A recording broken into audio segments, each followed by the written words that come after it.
tell you about the bell probably more than I can. I mean, I love it.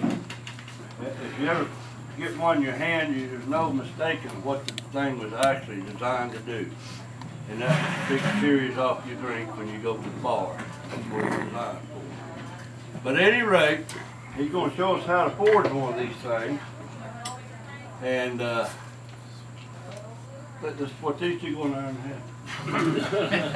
But at any rate, this is what he'll end up with right here.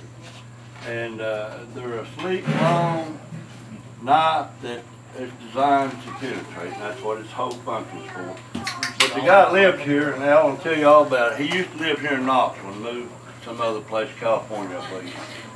But we're right proud of it. Mark Zaleski, living here in Knoxville, he did a lot of research on him. Plus, I guess he's got one of the best bell collections in the country, doesn't he? He's got at least 4 good ones. Yeah. And they're rare knives. But each one of them, you can tell this man's skill level beyond no doubt. He was a jeweler and a silversmith. A silversmith more so than anything.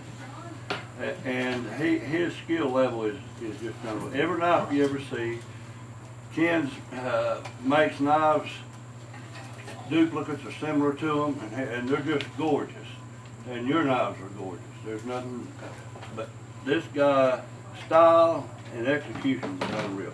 Well, this, Alan's he's a really talented fellow. He makes pipes, by the way. I called him out of one earlier. But at any rate, he can do a lot of things. Usually in the past, he's been making hawks. And I don't know the people that call me after your demonstrations now. Where's that guy live and where's he going to teach next? I mean, I do get some feedback off of your hawks. We're hoping we can do the same thing, and I'm sure we will with these bell knives. Pay good close attention. He's a fast talker. He talks a little low, so pay close attention to him. And he's another one. If you don't pay attention, or if you nod off or anything, there will be something coming your way. Maybe a bottle of water or something, but anyway, he'll get you.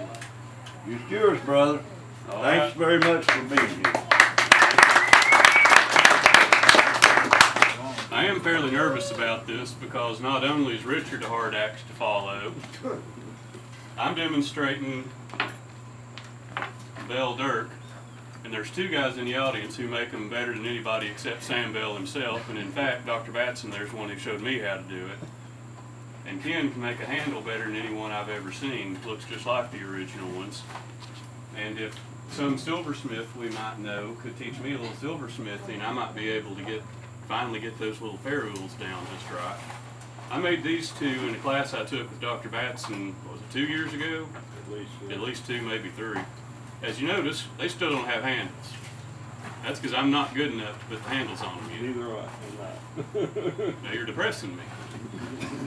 I hope to do one of these days, but I'll pass these around just to give you an idea if you haven't handled them yet. You might be disappointed with the forging part because most of the detail on these comes after the forging.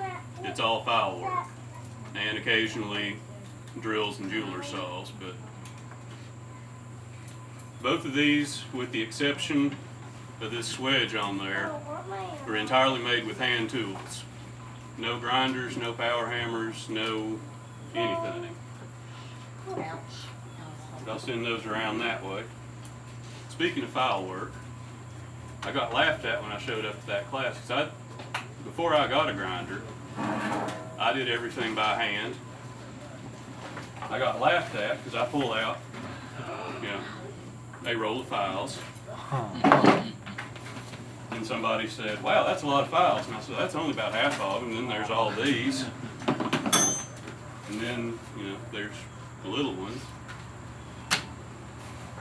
And so on from there. Making those knives, I used almost all of these files at one point or another. And then made this little scraper doohickey to put that little fuller down the side.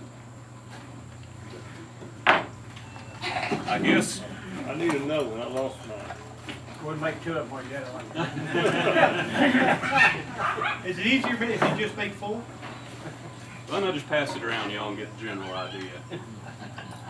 You scrape them in like.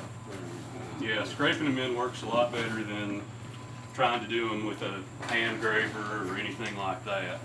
Do you scrape it in right from the flat, or do you put you something before your little line to start with? If you look at that scraper when it gets around to you, you'll see it's got kind of a guide finger, and that rides the spine of the blade. You just don't take the flat blade. Yeah, that just. And these,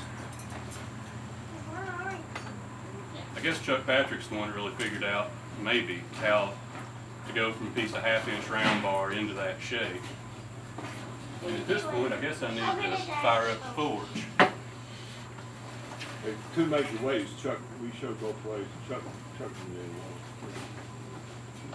Yes, this is what I said about, I'm nervous about this, because Dr. Batson will be No, you don't have to do that. quick to point out anywhere that I've not quite done it right.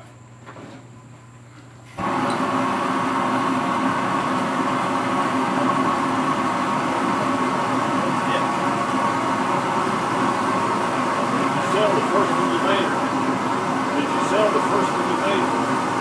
Oh, that one that I showed you, I actually gave that to the previous state archaeologist when he retired. Well, great. It wasn't very good, but it kind of got the general style. Anyway, this steel, just a piece of half-inch round, 1090. Dr. Batson gave me this. It was supposed to be 1095 for the Nicholson File Factory, and it spec'd out at 1090, so they were tossing it. Dr. Batson picked up a whole bunch of it, and so we all got to use it for the class. And this is the last of it I got left. I've got to work.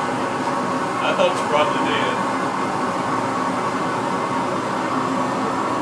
So throw that in there while that's heating up. Basic. To that. Oh yeah. Oh yeah. That thing heats up far out there. Oh, I know. That's why I brought these.